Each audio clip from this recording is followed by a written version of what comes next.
কেমন আছো? আশা করি সব সুস্থ আছো, ভালো আছো। সবাইকে শুভেচ্ছা জানিয়ে আজকের ক্লাসটা শুরু করছি। আজকে তোমাদের যে বিষয়টা নিয়ে বলবো সেটা হচ্ছে যে পিএসসিতে আমি যখন রিটিন এক্সামে চান্স পেয়ে গেলাম তখন তার ঠিক পর আমার কি করণীয়। দেখো, অলরেডি কিন্তু ইলেকট্রিক্যালের ইন্টারভিউ এই মানে আমাদের এই মাসের শেষে থেকে শুরু হচ্ছে। মানে ধরে নিতে পারা যায় যে আগস্ট থেকে ওদের ফুল ফ্লেজডে ইন্টারভিউটা শুরু হবে। ঠিক আছে, এবার একইভাবে মেকানিক্যালেরও তাই।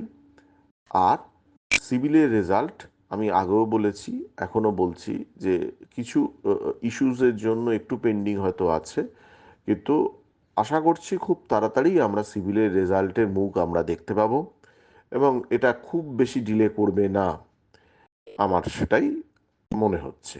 কিন্তু যেটা ব্যাপার, আমরা রেজাল্ট বেরোনোর পরে যেন দিশেহারা না হয়ে পড়ি যে আমি রেজাল্টে দেখা গেল আমার নাম আছে, আমি ভীষণ আনন্দিত, লাফালাফি করলাম, সব ঠিক আছে, কিন্তু রেজাল্ট বেরোনোর পর আমাদের কি করণীয় বা আমাকে কি জিনিস করে রাখতে হবে, রেজাল্ট বেরোনোর আগে আমাকে কি কি ডকুমেন্টস রেডি রাখতে হবে, এটা কিন্তু আমার কাছে জেনে নেওয়াটা খুব জরুরি। এবার অনেক সময় হয় কি, কমিশন যে ইনস্ট্রাকশনগুলো দেয় সেই ইনস্ট্রাকশনগুলো কিন্তু আমরা প্রপারলি করতে পারি না, প্রপারলি হয়তো বহু ক্ষেত্রে মিস হয়ে যায় বা আমরা হয়তো বুঝতে পারি না। তো এই জন্যই এই ক্লাসটা করা, যে তোমরা ব্যাপারটা ভালো করে বুঝে নাও যে আমাদের কি কি করতে হবে, এই জায়গায় আমাদের কি কি ইস্যু আছে, কি কি করতে হবে। সেটাকে আমি যদি আগে থেকে রেডি করে রেখে দিতে পারি, তাহলে আমার নামটা আমি যখনই রেজাল্টের এতে দেখব তখনই কিন্তু আমি নিজেকে আমার ওই ব্যাপারটা নিয়ে আর চিন্তা থাকবে না যে কি করতে হবে আর কি করতে হবে না। ঠিক আছে, একদম প্রথমে হচ্ছে, দেখো, এইখানে আমাদের টোটাল 11খানা ডকুমেন্টস আমাদের কিন্তু কমিশনকে পাঠাতে হবে।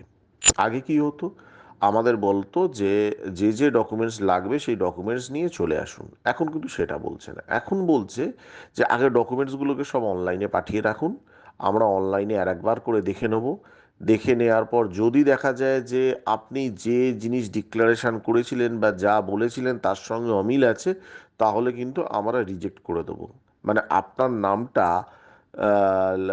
লিস্টে বেরোনোর পরেও কিন্তু রিজেক্ট হতে পারে যদি আমি এটায় ভুলভাল কিছু বা প্রপারলি না করি। তাহলে একটু দেখে নেওয়া যাক কিভাবে করব ব্যাপারগুলো। আমরা যে এই ডকুমেন্টস 1 থেকে 11 যে ডকুমেন্টস, 11টা যে ডকুমেন্টসের কথা বলছি, এই 11টা ডকুমেন্টস আমরা কমিশনকে আমাদের যে ভ্যালিড ইমেল আইডি, আবার বলছি, আমার যে ভ্যালিড ইমেল আইডি, সেই ভ্যালিড ইমেল আইডি থেকে কমিশনের নির্দিষ্ট একটি ইমেল অ্যাড্রেস ওরা দিয়ে দেবেন, সেই নির্দিষ্ট ইমেল অ্যাড্রেসের মধ্যে আমাদের পাঠাতে হবে। মাথায় রাখতে হবে, কমিশনের যে ইমেল আইডিটা দেবে সেখানে কিছু ওয়ার্ড দেখবেন যে স্মলে লেখা, কিছু ওয়ার্ড দেখবেন ক্যাপসে লেখা। যেমন যেমন ইমেল আইডি দেবে ঠিক তেমন তেমন আমাকে ইমেল আইডিতে ফিল আপ করে পাঠাতে হবে। এটা কিন্তু আমি পাঠিয়ে দিলাম অন্য জায়গায় চলে গেল, এই ব্যাপারটা কিন্তু এনশিওর করে নিতে হবে। ঠিক আছে, আর একটা জিনিস, সেটা হচ্ছে আমি যে 11টা ডকুমেন্টস দেব, সেই 11টা ডকুমেন্টস কিন্তু আমার একটা সিঙ্গেল পিডিএফে হবে। আলাদা আলাদা কিন্তু 11টা পিডিএফ করলে হবে না, একটা সিঙ্গেল পিডিএফে আমার ডকুমেন্টসগুলো দিতে হবে। তাহলে একটু জেনে নেওয়া যাক কি কি ডকুমেন্টস লাগে আর ডকুমেন্টসগুলোর ব্যাপার কি, কেন এই ডকুমেন্টসটা কি, সেটা আমরা একটু আলোচনাও করে নিই, আমাদের সবার জানতে একটু সুবিধা হবে। 1 নাম্বার হচ্ছে যে recent passport size colour photograph.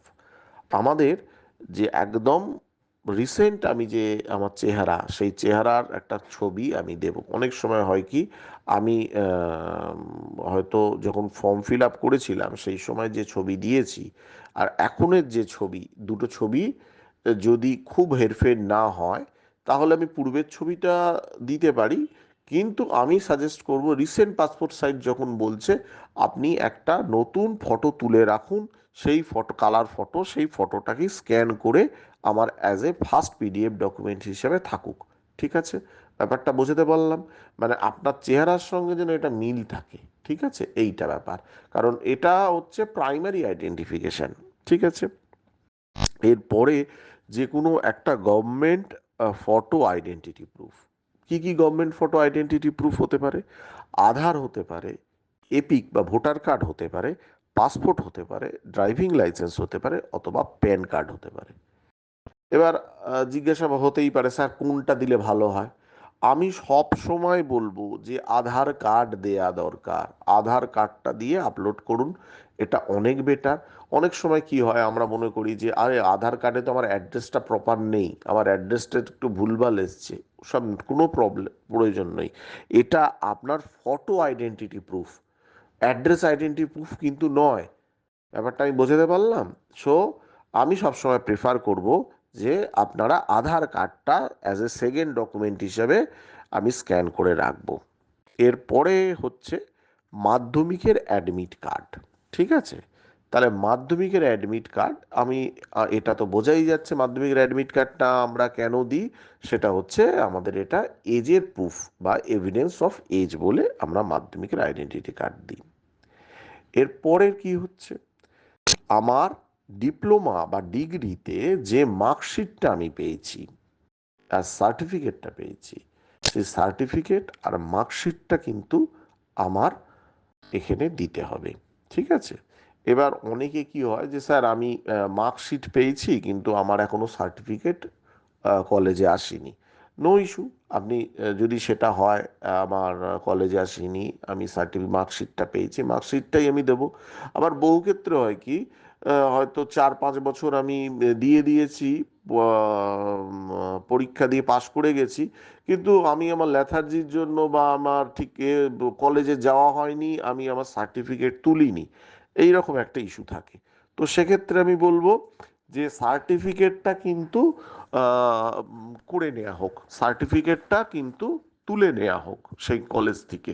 কারণ এই ব্যাপারটা, এই প্রশ্নগুলো থাকতেই পারে যে আমি মার্কশিটটা পেলাম কিন্তু সার্টিফিকেটটা পেলাম না, তাহলে সার্টিফিকেটটা কিন্তু আমার তুলে নেওয়া হোক, ঠিক আছে, কলেজ থেকে। তাহলে কি হবে, 4 নম্বর ডকুমেন্টসটা বললাম, সার্টিফিকেট বা আর আমার মার্কশিটটা আমার লাগবে। তাহলে এইটা অবশ্যই কিন্তু যে state council of engineering and technical education থেকে আমার কিন্তু এটা যেন আমাদের অ্যাপ্রুভড হয়, ঠিক আছে। আর যদি আমার কোনো আমি ডিগ্রিধারী হই তাহলে সেই ডিগ্রিটা কিন্তু আমার কিন্তু কোনো কলেজ থেকে যে কলেজে আমি কাজটা করছি সেইখান থেকে আমার যেন মানে মানে অ্যাপ্রুভড ইউনিভার্সিটি থেকে আমার যেন সেটা সার্টিফিকেটটা যেন ইস্যু হয়, ঠিক আছে। তাহলে এই বিষয়টা আমাদের মাথায় রাখতে হবে। হুম।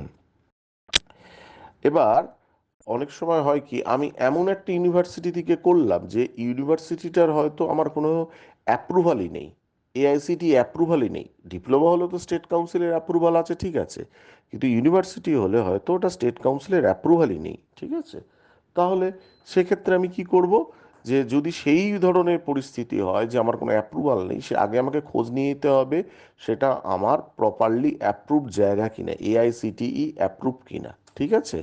এইটা আমার কিন্তু দেখে নিতে হবে। এর পরের যেটা ইস্যু সেটা হচ্ছে SC ST OBC certificate from approved authority if applicable. Approved authority থেকে এসসি এসটি এবং ওবিসি সার্টিফিকেট আমার প্রয়োজন। যদি অ্যাপ্রুভড অথরিটি মানে আমি বলছি আমার এর ক্ষেত্রে কিন্তু ওয়েস্ট বেঙ্গলের বাইরের ক্ষেত্রে কিন্তু এটা কিন্তু অ্যাপ্লিকেবল হবে না, এটা কিন্তু অ্যালাও হবে না। তাহলে আমি এসসি এসটি ওবিসি সার্টিফিকেটটা আমি এটাতে অ্যাড করতে আমাকে হবে, ঠিক আছে। এরপরে কি বলছি, এরপরে আমি এইটা বলছি, আচ্ছা এই ক্ষেত্রে একটা কথা আমি বলে রাখি যে আমি এসসি এসটি ওবিসির বাইরেও যদি আমি কোনো গভর্নমেন্ট সেক্টরে কাজ করে থাকি বা কোনো গভর্নমেন্ট সেক্টরে কাজ করে সেই গভর্নমেন্ট সেক্টরের কাজের জন্য আমি এজ রিল্যাক্সেশন নিচ্ছি, সেটারও কিন্তু যদি কোনো সার্টিফিকেট থাকে সেটাও কিন্তু প্রপারলি আমাকে দিয়ে দিতে হবে, ঠিক আছে। সেটাও কিন্তু আমার মাথায় রাখতে হবে। তাহলে এসসি এসটি ওবিসি সার্টিফিকেটটা গেল। এরপরে হচ্ছে যারা ওবিসি ক্যান্ডিডেট, আমরা এখানে জানি যে আমাদের ওবিসি ক্যান্ডিডেট আমরা দুটো ক্যাটাগরিতে ভাগ করেছি, ওবিসি এ আর ওবিসি বি। সেখানে এদের ক্ষেত্রে কিন্তু এনসিএল সার্টিফিকেট দিতে হবে। এনসিএল সার্টিফিকেট বস্তুটা কি?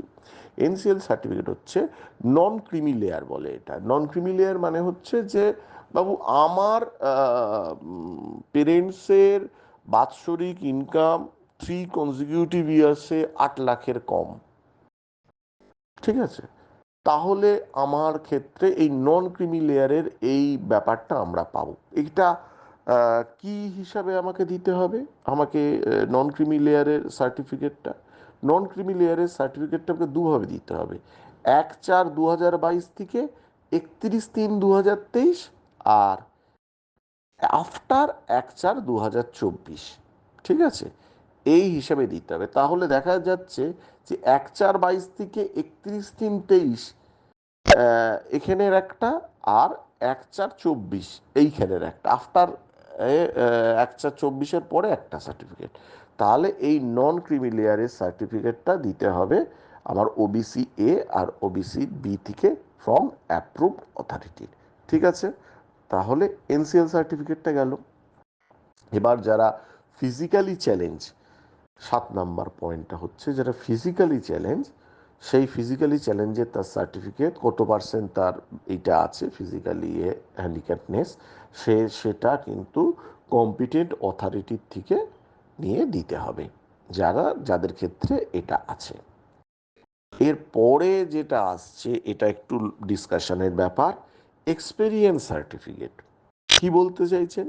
যে experience certificate of continuous practice as the employee of central government and state government or government undertaking, statutory body or recognized for the purpose of state government, ঠিক আছে?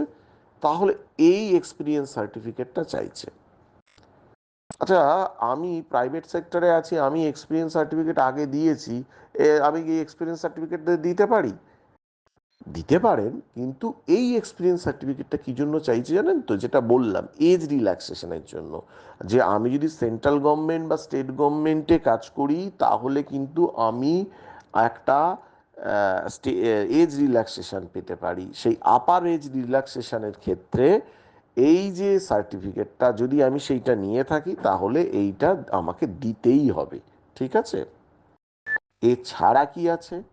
affidavit regarding any type of correction or discrepancies in certificate, মানে আমি পূর্বে একটা জিনিস দিয়েছিলাম, সেটাতে কিছু ভুল ছিল বা কোনো প্রবলেম ছিল, বা এখন বর্তমানে যেটা দিচ্ছি তাতে কোনো একটা প্রবলেম আছে, আমার নামের স্পেলিং অয়নের জায়গায় ওয়াইয়ের জায়গায় এ হয়ে গেছে, বা এনি প্রবলেম, এই ধরনের যদি প্রবলেম হয় তাহলে কিন্তু ফার্স্ট ক্লাস ম্যাজিস্ট্রেটের কাছ থেকে একটা এফিডেভিট করিয়ে এই কারেকশন অফ ডিসক্রিপেন্সিস এইটা করে এই সার্টিফিকেটটা আমাদের কিন্তু দিতে হবে।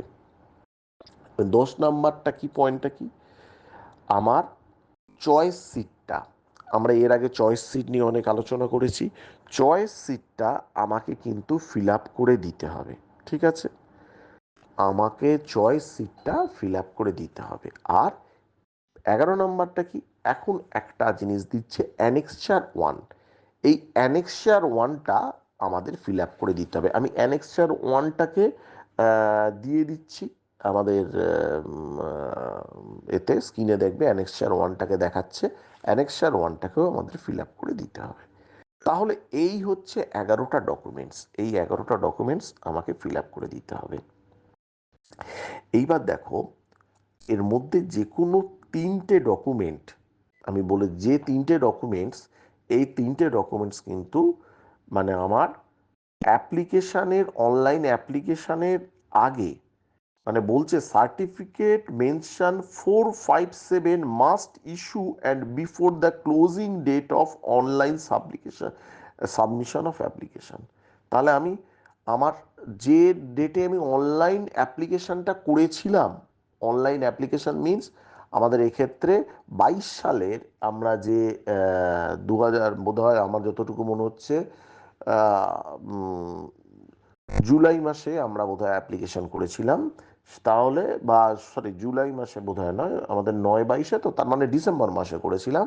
ডিসেম্বর মাসে আমরা যদি করে থাকি অ্যাপ্লিকেশন, তার আগে কিন্তু আমার এই সার্টিফিকেটগুলো থাকতে হবে। কি কি সার্টিফিকেট? 1 নাম্বার হচ্ছে আমার ডিপ্লোমা বা ডিগ্রির সার্টিফিকেট। 2 নাম্বার হচ্ছে আমার SC ST OBC সার্টিফিকেট।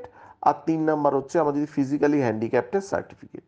এইগুলো কিন্তু আমি যে ডেটে এই অ্যাপ্লিকেশনটা করেছিলাম 09/2022 যে অ্যাপ্লিকেশান, অ্যাডভার্টাইজমেন্টের এগেনস্টে যে অ্যাপ্লিকেশান করেছিলাম প্রাইমারিলি সেই বছরেই, সেই অ্যাপ্লিকেশনের ডেটের আগে কিন্তু এই 3টে সার্টিফিকেট হতে হবে। যদি না হয়, আপনার নাম ওখানে থাকলেও এটা কিন্তু ক্যান্সেল হয়ে যাবে। কিচ্ছু করার নেই, কিচ্ছু করার নেই। এটা কিন্তু ওরা পরিষ্কারভাবে বলে দিয়েছে। আর কি আছে? একটা নির্দিষ্ট ডেট দিয়ে দেবে কমিশন, যে অমুক ডেট থেকে অমুক ডেটের মধ্যে আমার কাছে এই অনলাইনের জিনিসগুলোকে পাঠিয়ে দিতে হবে। আচ্ছা, এবার পাঠাবো কিভাবে? ফাইল যে নেম, এই 11টা ডকুমেন্টস দিয়ে যে ফাইল নেমটা করলাম, ফাইল নেমটা কিভাবে থাকবে? ফাইল নেমটা থাকবে কিভাবে?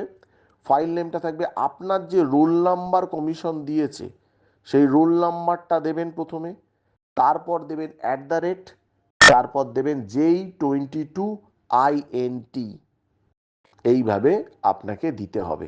ঠিক আছে? এইটা হচ্ছে আমার PDF এর ফাইল নেম। এইবার একটা কথা, এই যে অনলাইন নিল, এখানে যদি কমিশন যে কোনো ডিসক্রিপেন্সিস পায়, যে আমি যা যা ডকুমেন্টস যা যা জিনিস আগে বলেছি আর এখন যা যা আছে এই দুটোর মধ্যে কোনো ফারাক আছে, বা দেখা গেল আমি অমুক বাবা ইউনিভার্সিটি থেকে ডিগ্রি করেছি যেটার কোনো ভ্যালিডেশনই নেই, আমি আবার বলছি যেটার কোনো ভ্যালিডেশন নেই, এই রকম যদি কিছু থাকে, তাহলে কিন্তু সেইটা সম্পূর্ণভাবে কমিশন ক্যান্সেল করে দিতে পারে। তাহলে এটা হচ্ছে অনলাইনেই আমাদের কিন্তু কমিশন চাইলে বাদ দিয়ে দিতে পারে। ঠিক আছে? হুম, এইটা হচ্ছে বিষয়। কেমন? এবার আমাদের পরের সেক্টরে আসছি। সেটা হচ্ছে যে আহ, আমি যখন এই অ্যাপ্লিকেশানগুলোকে পাঠাবো, সেখানে মানে আমি অ্যাপ্লিকেশানটা পাঠানোর পরে কি আমাকে আর কখনো করতে হবে না? আমাকে কি আর কখনো সার্টিফিকেটগুলো দেখাতে হবে না? অবশ্যই দেখাতে হবে। আমি যখন এটা অফলাইনে নিয়ে যাব ইন্টারভিউয়ের সময়, কমিশন আমাকে যখন ইন্টারভিউতে ডাকবে অফলাইনে, তো সেই ইন্টারভিউয়ের সময় কিন্তু আমাকে সমস্ত জিনিসগুলো নিয়ে যাওয়া হবে। সেক্ষেত্রে কিন্তু আবার একবার আমার proof of age, academic qualification সমস্ত কিন্তু আবার আমার ভেরিফিকেশান হবে। ঠিক আছে? দেখা গেল আমি এই দুটো ক্ষেত্রেই উত্তীর্ণ হয়ে গেলাম। এইবার যদি এই রকম হয় যে আমার কোনো একটা জায়গায় কোনো একটা সামান্য সমস্যা রয়ে গেল, এই রকম জিনিস যেটা আমি সলভ করতে পারছি না, আমি কিন্তু তোমাদের আগেও বলেছি যে ফ্লোরে তোমাদের পরীক্ষা হবে তার ঠিক ওপরের ফ্লোরে রেকর্ড সেকশন আছে, সেখানে যারা বসেন অত্যন্ত ভালো মানুষ, তাদের সঙ্গে কথা বলে কিন্তু অনেক অংশ সলভ হয়ে যায়। এবার তোমাদের ক্ষেত্রে কিন্তু একটা কথা বারবার বলছি, যে ইমেল আইডিটা ব্যবহার করবে, আমরা বহু ক্ষেত্রে কি হয় সেই ইমেল আইডিটা আমরা কিন্তু মানে যেটা ভ্যালিড ইমেল আইডি বলে আমরা করি, অনেক ক্ষেত্রে আমরা কি করি বন্ধু বান্ধবের মধ্যে অনেক সময় পাসওয়ার্ড দিয়ে রাখি, বা আমি অন্য কাউকে হয়তো বলে রাখি, এই রকম অনেক সময় হয়ে যায়। হ্যাঁ, কিছু কেসেস এরকম থাকে যে আমি খুব লিবারাল, আমি পাসওয়ার্ডটা দিয়ে রাখলাম। তো তোমার কিন্তু কল লেটার তোমার ভ্যালিড ইমেল আইডিতেই আসবে। তো আমার কথা হচ্ছে ভাই, আজকে থেকে তুমি তোমার পাসওয়ার্ডটা তুমিই জানো, তুমি তোমার ইমেল আইডির পাসওয়ার্ড চেঞ্জ করে প্রপার পাসওয়ার্ড রাখো, যেন তুমি ছাড়া কেউ অ্যাক্সেস করতে না পারে। ঠিক আছে? ভাই আমারটা একটু দেখে দিবি রে, আমি একটু দেখতে পাচ্ছি না, বা কিছু সমস্যা, এত কিছু নয়, এটা কিন্তু বাবার বলছি যে একদম কমিশন বলছে যে call letter of the candidate will be send to the register email ID of the candidate. আর এছাড়া ছাড়াও তো জানো যে আমাদের নোটিফিকেশান অনুসারে, ফিন্যান্সের নোটিফিকেশান অনুসারে, যে আমার ability to read write and Bengali speak এটা আমার হতে হবেই, যেহেতু আমি ওয়েস্ট বেঙ্গলের মধ্যে আছি সেইটা আমার থাকতে হবে। আর আর একটা কথা যেটা প্রথমেই বললাম, একদম কমিশন আগেও নোটিশে দিয়েছিল, এখানেও একই কথাই বলবে যে no relaxation is applicable SC ST BC candidate of other state as they shall be treated as general candidate. ঠিক আছে, অন্য স্টেটের SC ST OBC হলে তা সে জেনারেল ক্যান্ডিডেট হিসেবে ট্রিট হবে। No claim for being a member of SC ST or BC or the person with disability will be entitled or entered after online submission of the application. In case of backward class candidate, benefits of reservation of vacancies are admissible to the BC non creamy layer. ঠিক আছে, তাহলে সেটা নন creamy layer হিসেবে treat হবে candidate of West Bengal only. তাহলে এই যেটা একদম প্রথমে বললাম ওবিসির ক্ষেত্রে, ওবিসি এ বা ওবিসির বি এর ক্ষেত্রে, সেটা কিন্তু শুধুমাত্র ওয়েস্ট বেঙ্গলের ক্ষেত্রেই অ্যাপ্লিকেবল হবে। ঠিক আছে, এর পরবর্তীকালে আর একটা পয়েন্টস ওরা দিয়েছে যে if at any stage even after issue of the letter of the appointment the candidate is found ineligible in terms of advertisement, his or her candidature will be cancelled without further reference to him or her। মানে পরবর্তীকালে তুমি চাকরি join করেছো, চাকরি করছো, এর পরেও দেখা গেল যে তোমার কোনো কিছু, কোনো ডকুমেন্টস বা কোনো কিছু কিছু প্রবলেম আছে, ওরা কিন্তু তোমাকে উইদাউট এনি নোটিস তোমার কিন্তু এইটাকে ক্যান্সেল করে দিতে পারে। এরপরে তোমাকে তো যেটা বললাম, তোমাদের চয়েস সিট, একদিন আমরা চয়েস সিট নিয়ে অনেকক্ষণ আলোচনা করেছিলাম যে আমার চয়েস সিট কি হতে পারে, চয়েস সিট কে হবে, প্রথম থেকে শেষ অবধি চয়েসে কোন কোনগুলোকে রাখবো সিভিলের ক্ষেত্রে, এটা আমি বলেছিলাম। এখানে কিন্তু একটা নতুন জিনিস এবারে ইনক্লুড করছে, সেটা হচ্ছে এনসি। এনসি মানে হচ্ছে আমার কোনো ডিপার্টমেন্ট, আমি কোনো ডিপার্টমেন্টকে একেবারেই চয়েস করছি না। বলছি if you have no choice for one or more department you must retain word NC in the boxes provide for it and you must give declaration to that effect at the end of choice sheet. মানে ধরো তোমার মনে হলো যে আমি এই ডিপার্টমেন্টে যাবই না, এই ডিপার্টমেন্টে কোনোদিন আমাকে মেরে ফেললেও আমি করব না, তাহলে সেই যে আমাদের চয়েস সিটে যে বক্সেস আছে সেই বক্সেসের মধ্যে তোমরা এনসি কথাটাকে উল্লেখ করে দেবে। বুঝতে পারলে? ধরো তোমার মনে হলো যে আমি ইরিগেশন অ্যান্ড ওয়াটার ওয়েজ ডিপার্টমেন্টে প্রচুর সিট আছে, ওকে, আমি প্ল্যানিং ডিপার্টমেন্টে আমি যাবই না মনে করলে, তুমি এনসি লিখে দিলে। তোমার মনে হলো যে ব্যাকওয়ার্ড ক্লাস ওয়েলফেয়ার আমি যাবই না, আমি এনসি লিখে দিলাম। ল্যান্ড অ্যান্ড ল্যান্ড রিফর্মসে আমি যাবই না, এনসি লিখে দিলাম। ট্রান্সপোর্ট ডিপার্টমেন্টে দুশো ভ্যাকেন্সি বলছে না কি হচ্ছে, আমি যাবই না, তাহলে আমি এনসি লিখে দিলাম। ঠিক আছে। আর আমার মনে হয় যেটা মেয়ে এনসি ফেন্সি না লেখাটাই ভালো। মানে সেই রকম যদি কারোর মাথায় থাকে যে না আমার কন্ডিশন সেই যেখানে আমি যাবই না, এরকম যদি থাকে তাহলে আলাদা। অনেকে অনেকে ভাবে যে সুন্দরবন অ্যাফেয়ার্স ডিপার্টমেন্ট মানে আমার সুন্দরবনে পোস্টিং, এটা কিন্তু আবার বলছি যে সুন্দরবনের কাজকর্ম আছে অ্যাফেয়ার্সে, কিন্তু পোস্টিং যে সবসময় সুন্দরবনেতেই হবে এরম ব্যাপার কিন্তু নয়। এদের কিন্তু হেড অফিসটা কিন্তু আমাদের কলকাতাতে, ঠিক আছে, বা সল্টলেকে। এর শেষে একটা ডিক্লারেশন তোমাদের দিতে হবে। ডিক্লারেশনটা কি? ডিক্লারেশন হচ্ছে যে যে যে জায়গায় তুমি এনসি দিয়েছো সেখানে লিখতে হবে I am not interested for the recommended for the department at serial number বলে, যেগুলোতে এনসি দিয়েছো সেখানে এরপরে সিগনেচার করবে, name of the block letter দেবে, রোল নাম্বার দেবে, ডেট দেবে। ঠিক আছে, এই হচ্ছে বিষয়। এরপরে যেটা তোমাদের আমি দেখছো স্ক্রিনে আমি যেটা দিয়ে দিচ্ছি সেটা হচ্ছে অ্যানেক্সার ওয়ান। অ্যানেক্সার ওয়ান হচ্ছে, দেখতেই পাচ্ছ যে একটা ফর্ম আছে, সেই ফর্মটাতে তো তুমি বুঝতেই পারছো যে তোমার প্রথমেই অ্যানেক্সার ওয়ানে একটা ফটোগ্রাফ এখানে লাগাতে হচ্ছে। হ্যাঁ, এই ফটোগ্রাফটা কিন্তু কোনো গ্রুপে গভর্নমেন্ট অফিসারের কাছ থেকে অ্যাটাস্টেড করা। গ্রুপে ব্যাপারটা নিয়ে অনেকে, তোমরা হয়তো জানো, অনেকে জানো না, সেটা হচ্ছে যে আগে যেটা বলা হতো গেজেটেড অফিসার, এখন সেটা গেজেটেড অফিসার ব্যাপারটা উঠে গেছে।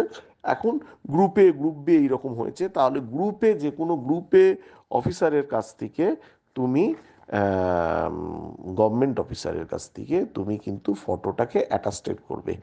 আমি সাজেস্ট করব যে মানে গ্রুপে অফিসারের ক্ষেত্রে কোনো গভর্নমেন্ট অফিসার, পিওর গভর্নমেন্ট অফিসিয়ালসের থেকে করাটাই ভালো। হ্যাঁ, যেমন হচ্ছে বিডিও, জয়েন্ট বিডিও করতে পারো, বা কোনো অ্যাসিস্ট্যান্ট ইঞ্জিনিয়ার, জুনিয়র ইঞ্জিনিয়ার, হ্যাঁ, যারা গ্রুপে অফিসার গভর্নমেন্টের, তাদের থেকে করাটাই ভালো। হ্যাঁ, আমাদের নর্মাল আমরা অনেক সময় বিভিন্ন জায়গায় করি যে গেজেটেড অফ র্যাঙ্ক ভেবে করি, সেগুলো কিন্তু আগে একদম যেন পিওর গভর্নমেন্ট হয় এইরকম দেখেই কিন্তু তোমরা করবে। এরপরে দেখো আছে roll number, enrollment number, date of birth, এগুলো তোমাদের বলার কিছু নেই। মাধ্যমিকের সমস্ত কিছু যে ডকুমেন্টসটা দিয়েছো, আধারেরটা দিলে, ইয়ার অফ পাসিং মাধ্যমিক এটা দিলে, তোমার ডিপ্লোমা ডিগ্রি কবে করেছো, কি ক্যাটাগরিতে পড়ছো, এইগুলো রয়েছে। নন ক্রিমিলিয়ারের সার্টিফিকেট, এনসিএল সার্টিফিকেট, ওবিসি এর ক্ষেত্রে, সেক্ষেত্রে দুটো পার্টে যেমন বলেছে সেইভাবে করলে। ফিজিক্যাল হ্যান্ডিক্যাপ্টের ক্ষেত্রে যেরাম হয়েছে বললে। নেচার অফ ডিসাবিলিটি, মানে কী ধরনের ডিসাবিলিটি আছে সেটা বললে, ঠিক আছে, যদি কারোর থাকে। টাইপ অফ ডিসাবিলিটির মধ্যে এবিসিডি ভাগ আছে। আমি বলেইছিলাম যে যখন ওই ভ্যাকেন্সি বলেছিলাম সেই সময় কিন্তু এবিসিডি পার্টটা বলেছিলাম। এবার বলছে যে তুমি কি আপার এজ ক্লেম করছো, ইয়েস অর নো। যদি আপার এজ ক্লেম করো ইয়েস, তাহলে তুমি গভর্নমেন্টে যে চাকরি করছো এত বছর ধরে, তুমি সেই আপার এজের তুমি রিল্যাক্সেশনটা পাচ্ছ, ঠিক আছে, এই ব্যাপারটা। এরপর একটা ডিক্লারেশন দিতে হবে, যে জানোই নর্মাল ডিক্লারেশন, যে I certified that the information provided above are true আর correct in best of my knowledge and believe, এইটা। এরপর তোমার হচ্ছে signature of the candidate. Mobile number দিল, ইমেল আইডি, ইমেল আইডিটা আমি আবার বললাম বিষয়টা। এবার গ্রুপে অফিসারের দিয়ে তলায় একটা সার্টিফিকেশন নিতে হবে। কি সার্টিফিকেশন? সার্টিফিকেশন হচ্ছে certified that I have been seen the candidate personally and verified all the applicable original documents pertaining to the informations provided 1 to 13, 1 থেকে 13 অবধি যা যা ডকুমেন্টস আছে আমি বললাম।